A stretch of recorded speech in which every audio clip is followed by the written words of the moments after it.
Hello guys, welcome back to my channel. ఈరోజు మన ఛానల్లో స్వీట్ పొటాటోస్తో రోటీస్ని ఏ విధంగా రెడీ చేసుకోవాలనేది చూద్దాము. చిన్నపిల్లలు స్వీట్ పొటాటోస్ని తినడానికి ఇష్టపడరు కదా. సో అలాంటి వారితో ఈ విధంగా చపాతీల్లో కలిపేసి ఈజీగా తినిపించేయచ్చు. స్వీట్ పొటాటోలు ఆరోగ్యానికి ఎంతో మంచివి కదా.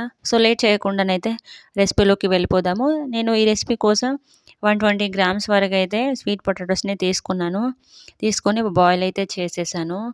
అంటే వితౌట్ సాల్ట్ అయితే బాయిల్ చేశాను నేను. ఈ విధంగా బాయిల్ చేసుకున్న తర్వాత మనకు కందగడ్డల పైన ఉన్న తొక్కనంతా తీసేసుకొని ఈ విధంగానైతే మనం స్మాష్ చేసుకోవాలి. కందగడ్డలు ఇప్పుడే ఉడికించాం కదా, చాలా వేడిగా ఉన్నాయి.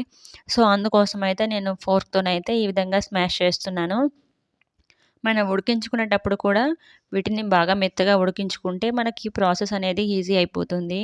ఈ విధంగా బాగా మెదుపుకుంటేనే మనకు పిండిలోకి కందగడ్డ అంతా బాగా మిక్స్ అయిపోతుంది కదా. సో అందుకోసమే ఈ విధంగానైతే బాగా మిక్స్ చేసుకోవాలి. చాలా వేడిగా ఉంది.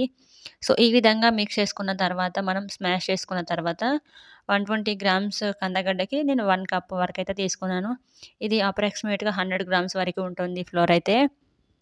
సో నేను ఈ విధంగా తీసుకొనైతే పిండిని జల్లిస్తున్నాను. మనం పిండిని కంపల్సరీగా జల్లించుకోవాలి. అప్పుడే మనకు చపాతీలనేటివి మెత్తగా వస్తాయి మంచిగా. So జల్లించుకోవడం compulsory. సో ఈ విధంగా జల్లించుకున్న తర్వాత రుచికి సరిపడా సాల్ట్ అండ్ అలాగే కొద్దిగా కారం, కొద్దిగా ధనియాల పొడి, పించ్ ఆఫ్ టర్మరిక్ అయితే యాడ్ చేశాను. ఈ విధంగా యాడ్ చేసుకొని మరొకసారి ఫోర్క్‌తో గానీ, స్పూన్‌తో గానీ మరొకసారి అయితే మిక్స్ చేసుకోవాలి. ఇంకా వేడిగానే ఉంది. సో ఈ విధంగా ఒకసారి మిక్స్ చేసుకొని ఇంకా చేయితో మనకు ఆ కందగడ్డ అంతా పిండిలోకి బాగా మిక్స్ అయిపోయేలాగా ఈ విధంగా స్మాష్ చేస్తూ మెదుపుతూ అయితే ఇట్లా పిండిని కలుపుకోవాలి.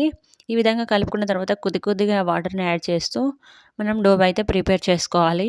చూడండి ఇక్కడ నేను ఏ విధంగా మిక్స్ చేస్తున్నాననేది. ఈ విధంగా కొద్ది కొద్దిగా వాటర్ ఏస్తూ మిక్స్ చేసుకోవాలి. పిండిని మనం ఎంత బాగా కలుపుకుంటే మనకు చపాతీలు అనేటివి అంత మెత్తగా వస్తాయి. మంచిగా తినడానికి కూడా ఈజీగా ఉంటుంది పిల్లలకైనా, పెద్దవారికైనా. సో ఈ విధంగా కలుపుకున్న తర్వాత కొద్దిగా ఆయిల్‌ని కూడా యాడ్ చేసి మరొక 2, 3 మినిట్స్ అలా నీడ్ చేసుకోవాలి పిండిని. మనం ఎంత బాగా నీడ్ చేసుకుంటే మనకు చపాతీలు అంత బాగా వస్తాయి. మంచిగా ఆ ఫ్లేవర్స్ అంతా పిండిలోకి బాగా వచ్చేస్తాయన్నమాట. సో ఈ విధంగానైతే పిండిని మంచిగా కలుపుకున్న తర్వాత మూత పెట్టేసుకొని ఒక హాఫ్ అన్ అవర్ వరకైతే రెస్ట్ ఇవ్వాలి. అప్పుడే పిండి మంచిగా మెత్తగా అయిపోతుందన్నమాట. సో చూసారా, హాఫ్ అన్ అవర్ తర్వాత ఈ విధంగానైతే ఉంది.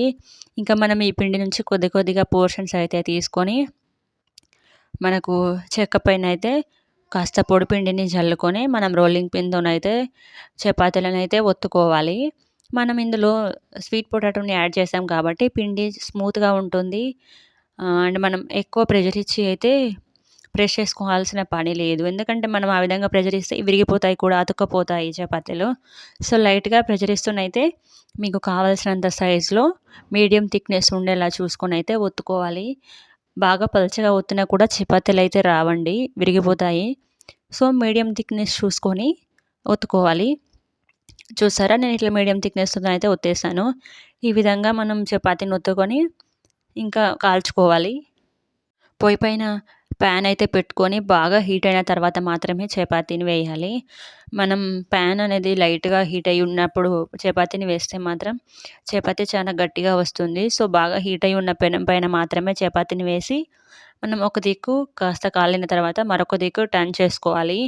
ఈ విధంగా 2 దిక్కులా కొద్ది కొద్దిగా కాల్చుకున్న తర్వాత మనం నెయ్యిని గానీ, ఆయిల్‌ని గానీ, బటర్‌ని గానీ వేసుకోవాలి. నేనికైతే ఇక్కడ నెయ్యిని యాడ్ చేస్తున్నాను. ఈ చపాతీలోకి నెయ్యి అనేది చాలా బాగా మంచిగా మ్యాచ్ అవుతుందన్నమాట. టేస్ట్ అనేది పెరిగిపోతుంది నెయ్యితోని. సో ఇంకొక దిక్కు కూడా టర్న్ చేసి మరొక సైడ్ కూడా నేనైతే నెయ్యి రాస్తున్నాను. ఈ విధంగా మనం నెయ్యిని రాసుకొని చపాతీలనైతే కాల్చుకోవాలి. చూసారా, చపాతీలు ఏ విధంగా పొంగుతున్నాయో.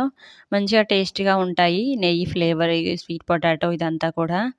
సో ఈ విధంగా కాల్చుకొని ఇంకా పక్కన తీసేసుకోవాలి. అండ్ అలాగే నేను మరొక చపాతీని కూడా కాల్చి చూపిస్తున్నాను.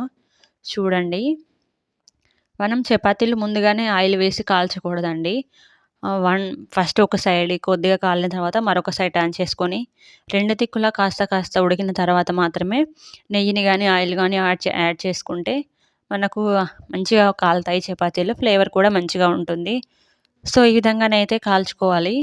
చూసారా? ఈ విధంగానైతే కాల్చుకోవాలి. ఈ చపాతీలు వెజ్ కర్రీస్‌లోకైనా, నాన్ వెజ్ కర్రీస్‌లోకైనా, మసాలా కర్రీస్‌లోకి పర్ఫెక్ట్‌గా మ్యాచ్ అయిపోతాయి.